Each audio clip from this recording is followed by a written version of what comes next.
FBI raided his house with the anti-terrorist squad Kimdotcom. Oh, es gibt eine neue Kimdotcom-Doku von Logically Answered. Gucken wir mal rein. Vielleicht ist das nur eine Zusammenfassung, aber vielleicht auch was Interessantes. You would think that Mega is a great alternative to Google Drive and iCloud, but people using Mega aren't saving personal pictures, videos, or documents. Rather, they're uploading and sharing the latest movies, games, and software. And instead of the encryption providing safety for its users, it actually makes it harder for copyright owners to track down what's being shared.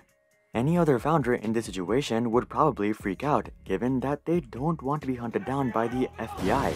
But the founder of Mega, Kimdotcom, isn't faced by the FBI. Mega Upload! Wem kommt der Song nicht in den Sinn, wenn er Mega hört? The FBI was hunting down Kim when he launched Mega, and he's still one of the most wanted people in the world. So here's the wild story of Kimdotcom and how Mega became the go-to cloud platform for pirates. Taking a look back, Kim never had a particularly calm life. He was born on January 21st, 1974 in West Germany, and from a very young age, he was interested in hacking. And when I say hacking, I don't mean hacking League of Legends or World of Warcraft. No, Kim over here was hacking PBX systems or private branch exchange systems of US companies. When he was just 18 years old, he was hacking the likes of NASA, Citibank, and the Pentagon. And he was selling their access codes for $200. If you ask me, I think Kim was the one that was really being robbed here. Anyway, in the beginning, Kim wanted to be a cybersecurity consultant, but these dreams would be crushed very early on. Ich glaube, es gibt eine Aufarbeitung vom Chaos Computer Club, die nicht viele positive Wörter für, also die nicht wirklich viele positive Worte über Kim verlieren. Da ging es eher so um Blenderscheiße und so. Das ist das letzte Mal, als ich das gesehen habe. Die sind nicht pro Kim, die sind gegen Kim. Prosecutors weren't exactly happy that this 18-year-old was hacking international systems and selling access to protected data. Podcast von BR zu Kim war ganz gut gemacht. Die haben mich auch gefragt, da ganz weird. Ganz merkwürdig. So, they kept an extremely close eye on Kim, and it didn't take them long to arrest him. In March of 1994, German police arrested Kim for selling stolen phone numbers, and they threw him in jail for a month. Right when he got out, they pressed hacking charges on Kim, and Kim ended up being convicted for 11 counts of computer fraud and 10 counts of data espionage. This itself could have gotten him locked up for years, but since many of the crimes were committed when he was a minor, the judge decided to go easy on him. The judge simply gave him a 2-year suspended sentence and wrote off his crimes as youthful foolishness. While Kim didn't have to spend too much time in prison, given his criminal record, it was going to be nearly impossible to get a job. But Kim didn't let this slow him down. In fact, he used his arrest and conviction to boost his notoriety and fame within the hacking space. Kim became known as the child prodigy hacker, and Kim leveraged this to make a living. He launched a cybersecurity company. Oh, Alter, Christian Lindner hat ja mal ganz schön viel Gewicht gehabt. Aber dann kam die FDP. It's not clear when exactly he launched the company, but there are emails suggesting that the company was operating as early as 1994. Das ist aber wirklich ein Christian Lindner Cosplay, Alter. Die Tische sind übrigens 3 Meter über dem Boden, weil Kim.com ist 7 Meter hoch. Wissen viele nicht. Kim ist riesig. Anyway, one of their first big contracts was with the Lufthansa Airlines. The story goes that Kim secured a contract with Lufthansa after showing them how easily he could hack into the company's systems. But others argue that this is not actually what went down. First of all, they say that it wasn't Kim that did the hacking. Ich glaube, das ist das Argument, was damals war. Darum war das irgendwie so. It was actually one of his accomplices. And secondly, the main reason Lufthansa gave him the contract was not because they were impressed by the hacking, but because Kim had insider contacts. We'll probably never find out what truly went down, but it doesn't really matter for Kim as he started raking in millions from such contracts. With this new influx of cash, Kim went on a spending spree purchasing supercars, houses, and helicopters. Alter, Kim, der hat sich sogar den Namen in das Grundstück reinrasieren lassen, Alter, von einem eigens dafür angeworbenen Rasenmähermann. This is when Kim's public persona shifted from being a nerd hacker to being a rich genius hacker. And let's just say, Kim loved to play into this persona. Aside from buying expensive... Meine Lieblings-Kim-Szene tatsächlich. Aside from buying expensive toys... Okay. Kim spent significant amounts of money on convincing people that he was the hacker of the people. One example of this was a short animation film that he produced called Kimbo Special Agent. The premise of the film is Kim breaking into Microsoft's headquarters to confront Bill Gates. When Kim finally gets to Bill after a crazy sequence of cars, boats, and helicopters, it's exposed that Bill is actually using an Apple MacBook. And Kim goes ahead and carves out the word Linux on Bill's wall while Bill pees his pants. It's quite an odd story, but I gotta say, it is amusingly entertaining. Shortly after, Kim also produced another short film called Kimbo Goes to Monaco. In this film, Kim was just minding his own business and trying to enjoy his vacation. But for some reason, Bill Gates was spying on him the entire time. When the film launched, Weirde Filme, Alter. it was mostly taken as a satirical jab at Bill. But with the time, more and Lol, ist das nicht der Geschäftsführer der Entwicklergruppe der Luca-App? more people have started to believe that it's actually true. Aside from exposing Bill Gates, Kim spent his time building an internet-based luxury car called the Mega Car. The vision Was? Das wusste ich nicht. was for the car to have a computer, a router, a video conferencing system, and a 17-inch display. Das Megacar? The car was supposed to launch for $90,000, What the fuck? but the launch date never came around. Similar to the car being a false promise, many critics argue that Kim's entire persona was a false promise. According to a New Zealand magazine, Kim was once spotted taking pictures at an airport inside parked airplanes and acting as if they were his own. While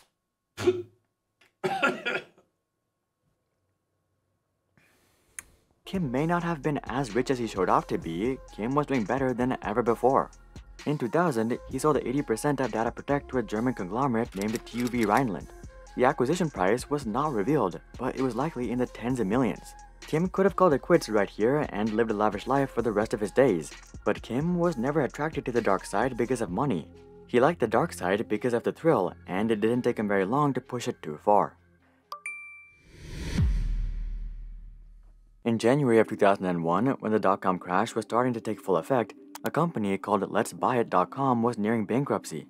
Instead of letting the company die though, Kim went ahead and purchased 375,000 euros worth of shares and announced that he was going to help the company raise 50 million euros. Once this news came out, Let's Buy It stock exploded, and Kim made 1.5 million euros on his initial investment, at which point he sold his stake. Rug pull. And as you would guess, the 50 million euro investment never came. This was clearly a pump and dump, and prosecutors were once again on the hunt for Kim. But this time, it wasn't just the prosecutors that were after Kim either. After seeing his dubious investment strategy, the hacking community also turned on Kim. In an effort to save face, Kim claimed that he had hacked into Osama Sudani's bank account, and he put a $10 million bounty on Osama's location. Was? Kim also launched a group called the Young Intelligent Hackers Against Terrorism, or YIHAT. But this publicity stunt didn't work. One hacker named Fluffy Bunny actually hacked into YIHAT's website and defaced the website. And with that, Kim knew that he was in trouble and fled to Thailand. Unfortunately for Kim, Thailand ended up arresting him and deporting him back to Germany. Kim pleaded guilty to the charges, and somehow he was released with a slap on the wrist once again. He was sentenced to just 20 months probation and a 100,000 euro fine. Again, you would think that Kim would just lie low and play it safe, but instead, he decided to start a hedge fund. In December of 2002, Kim moved to Hong Kong and founded a new business called Kimpire Limited.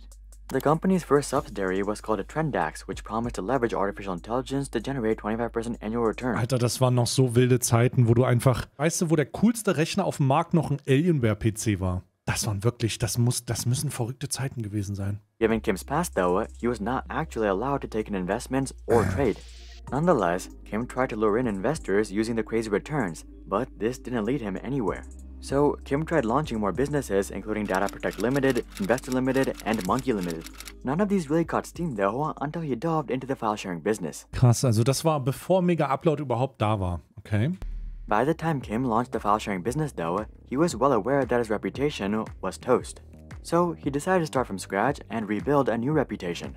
He started off by legally changing his name from Kim Schmitz to Kimdotcom. He also used holding companies to distance himself from the final product, and he changed the name of Data Protect Limited to Mega Upload. Mega Upload was quite early for its time given that it was launched in 2005, so Kim had a pretty good shot at building a reputable file sharing system. But knowing Kim, I don't think you'd be surprised to hear that a large portion of his customers were using the service to share movies, music, and crack software. Mega Upload offered faster download speeds for a fee, and many users happily paid the price. This was extremely lucrative for Kim, and he was finally making the type of money that he had been claiming to make for years. Kim followed up Mega Upload with a dozen services including Mega Video, Mega Pics, Mega Live, Mega Pay, and so on and so forth. In the meantime, the FBI thought that the entire thing was a mega fraud and started hunting down Kim once again. Kim, however, was no longer in Hong Kong. He had since moved to New Zealand and acquired permanent residency. But wait a minute, how did a person with a criminal conviction secure residency so quickly? Naja, du kannst es kaufen. Ich glaube, du kannst es einfach kaufen. Well, Kim basically bought his way in. Alright. He invested $24 million into a mansion in Auckland, and he put $10 million in government bonds. These investments made Kim an investor plus in New Zealand, which granted him residency. The FBI wasn't going to let this move stop them though. Every second that they wasted was millions of dollars in losses for copyright holders. At the peak of Mega Upload, the site boasted $175 million in revenue, 50 million daily visitors, and accounted for 4% of all internet traffic. It took the FBI some time, but Holy shit, das ist groß. on January 5, 2012, Das ist richtig groß. the site boasted $175 million in revenue, 50 million daily visitors, and accounted for 4% of all internet traffic. Wie groß, wie viel Traffic macht Twitch Internet? Also im Internet? 1,5% oder sowas? Irgendwie sowas? Da gibt es auch irgendwie eine, das ist doch jetzt, das, oder 2% oder so? Ich weiß es nicht. Da gibt's auch Skalen für. Da gibt es immer, die Plattform benutzt so und so viel Bandbreite global. It took the FBI some time, but on January 5, 2012, 3 indictments were filed against Kim, which included racketeering, conspiracy to commit copyright infringement, and a conspiracy to commit money laundering. And just 2 weeks later, the New Zealand police raided his house with 76 officers and 2 helicopters. You might think that this was a bit overkill, and that's because it was. New Zealand literally sent their anti-terrorism special tactics group to his mansion. They ended up seizing 18 luxury cars, several large TVs, and $175 million in cash. Shortly after, they also froze his 64 bank account and his numerous PayPal accounts. And to top it all off, they threw Kim in Mount Eden prison and shut down Mega Upload.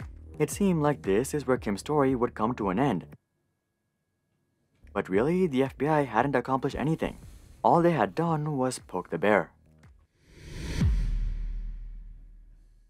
Over the next few years, Kim's lawyers and prosecutors fought back and forth about extradition, jail time, and fines. You would think that this was an easy case for prosecutors, but that really wasn't the case. You see, prosecutors had to pull a lot of strings to arrest Kim. First of all, the search warrant was extremely broad, and New Zealand's Court of Appeals ruled that the FBI's taking of information was illegal. Secondly, the New Einfach illegal gewesen, einfach. Zealand police had been spying on Kim for weeks before they raided the house, and in New Zealand, it is illegal to spy on Auch illegal. permanent residents and citizens. And finally, they had used excessive force when raiding his house, as they literally sent an anti-terrorist squad against him. Kim was able to use all these infractions, plus a few others, to come to a confidential settlement with the police in November of 2017. So, the FBI wasn't really able to do anything about Kim, but at least they shut down Mega Upload, right? Well, they did indeed shut down Mega Upload. But Kim went ahead and launched a new file sharing and cloud storage website called mega.nz exactly 1 year after the raid on January 19, 2013. Ja. Kim doesn't want any more trouble with the authorities though, so he's made it clear that Mega is not for piracy. Kim wants everyone to know that he's not a piracy king, and he does not support piracy by any means. Mega is designed to be a competitor to Google Drive, and its high level of encryption is simply designed to protect sensitive personal data. That's it. Similarly, the insanely fast upload and download speeds are just perks for users. It's not for downloading massive games and software. In fact, if you're a copyright owner and find any of your content on Mega, you can contact Mega, and Kim is more than happy to take down the content. If we're being real though, Mega is just a relaunch of Mega Upload. Ja, klar. But this time, Kim is being careful to stay on the legal side of things as much as possible. And that's how Kimdotcom became the internet's most wanted man. Have you guys ever used Mega, and what are your thoughts on piracy? Comment that down below. Das Ding ist halt, diese Cases werden natürlich als Exemplar gemacht, also als Exempel gemacht. In diesem Zusammenhang gibt es aber echt so viele Seiten, die ähnliche Konzepte haben, Alter. Allein WeTransfer. Bruder, da kannst du genau den gleichen Scheiß machen. Du kannst genauso Premium-Accounts machen, du kannst genauso Sachen hochladen und die massenweise verteilen. Digga, das ist genau der gleiche Lachs. Also es gibt sehr, sehr viele Hoster, die da solche Services zur Verfügung stellen. Kim war einfach nur zur falschen Zeit am falschen Ort. Ich glaube, Kim war halt einfach einer, der jetzt zuerst damit Geld verdient hat. Ich ganz persönlich, ich mag Kim. Man muss so ein bisschen aufpassen, weil er sehr manipulativ sein kann, aber er ist auch sehr schlau. Man muss halt gucken, so. Man muss bewaffnet sein. Kim kann dich sehr schnell entwaffnen, Alter.